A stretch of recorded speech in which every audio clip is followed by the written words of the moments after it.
Majelis Hakim Pengadilan Negeri Bandung mengabulkan permohonan pra-peradilan Peggy Setiawan terkait penetapan tersangka dalam kasus pembunuhan Vina dan Eki oleh Polda Jawa Barat.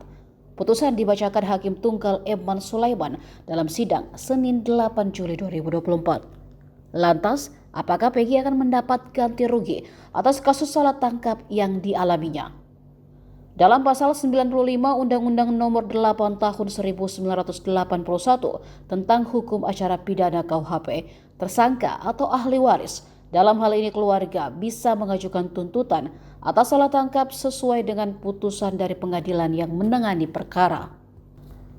Sementara berdasarkan PP nomor 92 tahun 2015 menjelaskan bahwa korban salah tangkap dalam sebuah perkara bisa bebas dan menerima ganti rugi uang, yakni paling sedikit sebesar Rp500.000 dan maksimal senilai Rp100 juta.